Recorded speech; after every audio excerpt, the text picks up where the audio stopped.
Good morning, everyone. It's Hello. Dr. Elena Poulos And Dr. Marnie Fisher here. We want to talk to you about a topic that's probably on everybody's minds now that bathing suit season is coming full force. Tank tops, bare necks, bare legs, bare underarms. which is, what is the best device for laser hair removal? It is the question that pretty much everybody really wants to know. 30 years of laser hair removal now. It's been a long time since time. we've had that amazing innovation to get rid of hair in a permanent or semi-permanent way. And surprisingly, one would think that 30 years later, there would be one ultimate tool, so a laser or light device that would be kind of a one-size-fits-all, can get all different types of hair on different body parts, that would be the most effective option. And the answer is, after all these years, is there one gold standard? No, not really. There's lots of good devices on the market. Amazing. So some of the features that we look for with laser hair removal devices is, number one, is their flexibility, or what's the wavelength of light? So we know that certain wavelengths of light are safer for darker skin tones than people with fair skin. Having said that, if you do have fair skin with dark hair, then there are certain wavelengths that were going to be optimal for you. Other features that we look for are, is there built-in cooling into that device? Really important for comfort. Yep. Really important for protecting that little bit of pigmentation that's going to be sitting in the epidermal level, because we want to dive those energy waves deep into the pigmentation that's sitting at the root of the hair bulb. And it's amazing how nuanced this technology really is, and the removal of the hair. So for example, when lasers are set, you can set, for example, how much energy is going into each pulse. We call that the joules. You can adjust the pulse duration, which means how long does that light actually pulse through. You can set the frequency, so how quickly do those pulses happen? And then also, depending on the wavelength of light, is also going to determine how deeply light energy penetrates through to the skin. So all of those factors are actually going to contribute to how effective it is at permanently killing those cells around the bulb of your hair that actually goes into the manufacturing, the production of each individual hair. So the idea is, we want that target to hit the bulb and those stem cells that produce the hair without damaging the surrounding tissues. So you can think of wavelengths of energy of light as small little packets, and we package it together and then we send it in there, and we want it to be enough to exchange that energy and heat and kill the stem cell. Because if we don't send enough in and we just kind of warm it up, sometimes there's a reciprocal hypertrophic or increased hair growth that people experience. It's very rare, but it is important to have a good amount of energy in there. So it should feel zappy, it should feel ouchy, and then you should feel each session getting a little bit more comfortable because there's less target each time.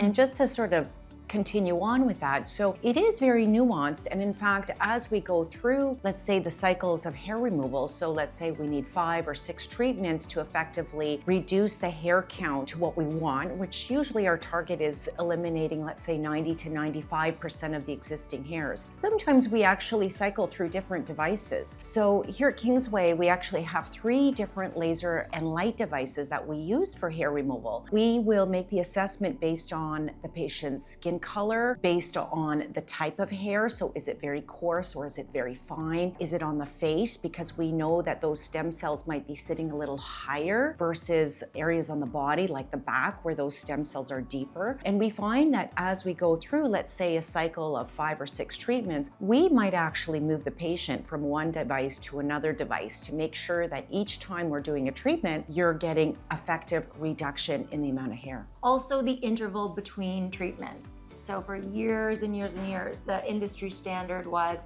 every 4 weeks, every 4 weeks. But the hairs may recover and regrow, but require multiple weeks, multiple months before they're going to regrow or go from a dormant stage into a repigmented and regrowing stage, which is size and color of that hair bulb. So we do need intervals that are well spaced out to let those hairs grow, and so we can capture them in the next following treatments. That is a big personal clinic kind of stance that we have taken against sort of what is necessary by industry standards. And then let's talk about really what's realistic, right? So I think sometimes there's a perception that with these devices, you can eliminate every last little hair. Although, yes, it's possible, we sort of think it's one of these things of diminishing returns. So once, let's say you've eliminated 90% of the hairs that are left, or 95%, you really only have a few that are left. And each time you do a treatment, there will be a percentage reduction.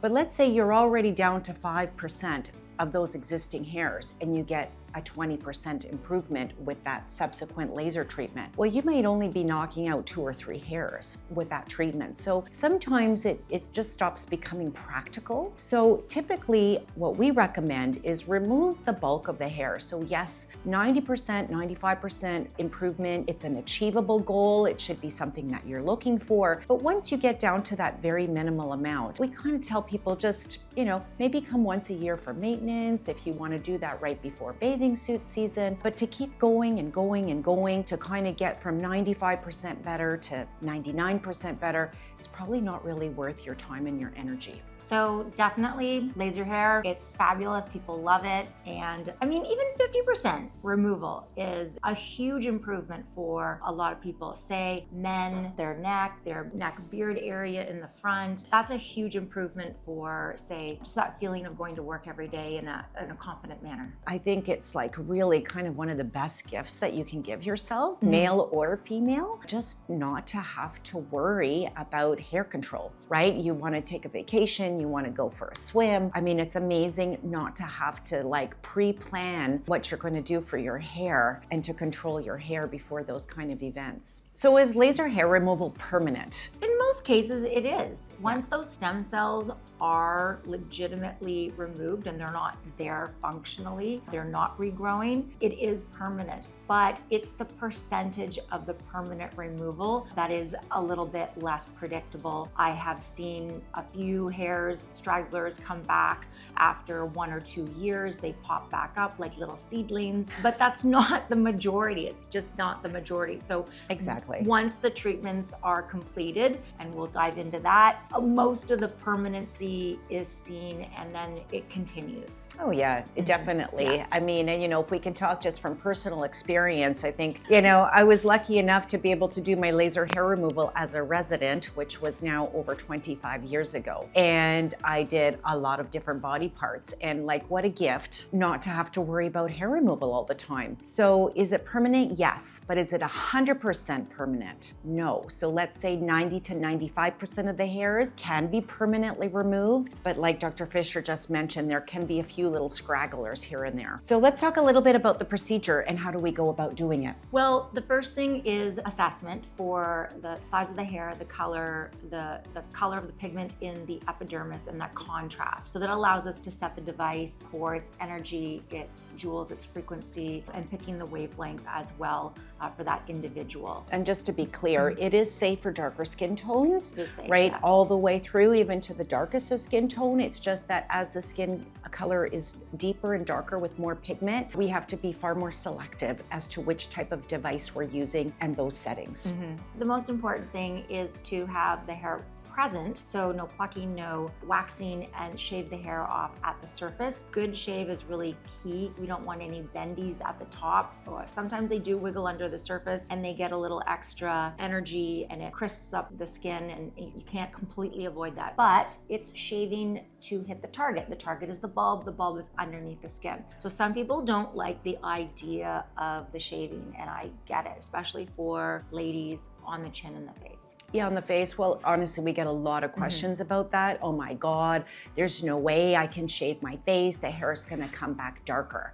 So there's a lot of that misconception in the world that when we shave, you're somehow stimulating the hair to get thicker and or darker. And truly, scientifically proven, you do not need to worry about that. The reason that the hair can look thicker when you shave it is that when a hair is plucked and it starts to regrow, when it's fully plucked, that hair will grow with a little tapered tip. So as you see that hair emerge from the surface of the skin, it looks very, very fine, but it will continue to grow really to that full thickness. It's just you don't see that initially when the hair is growing out. Whereas when you're shaving, you're taking that hair, you're giving it a blunt cut. And so as it regrows, you're seeing the full diameter of that hair shaft. So it appears to be thicker as it regrows. But the truth is that those cells are the same. You're not stimulating the stem cells to grow a stronger, thicker hair. If that was the case, then, you know, all of us women with finer hair, we'd be shaving our heads over and over again. Doesn't work. So you do not need to worry about shaving. And in fact, it is probably the best thing you can do between your sessions so that when you do come in for your laser hair removal, you're getting the maximum output. Yeah, and then people worry about ingrowns, but actually we use laser hair removal for ingrown hairs because, as Dr. Poulos just alluded to, the fine tapered edges get stuck more frequently than a blunt shave. And there's different types of razors, whole other subject, but there's actually a bump razor, which has, I think it's a twin blade these days rather than a quad or a 5-blade. And it has a little space, a gap between where the blades sit on top of the epidermis so that the shave isn't too close.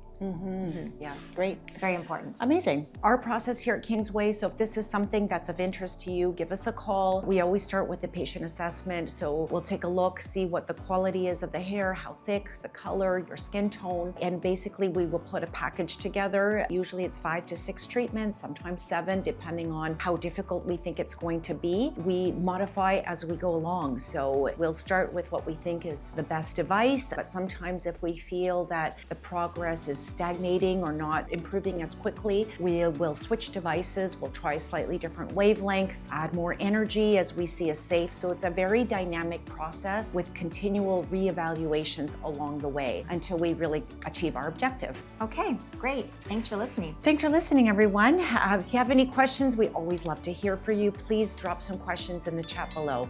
Have a great day. Bye-bye. Bye.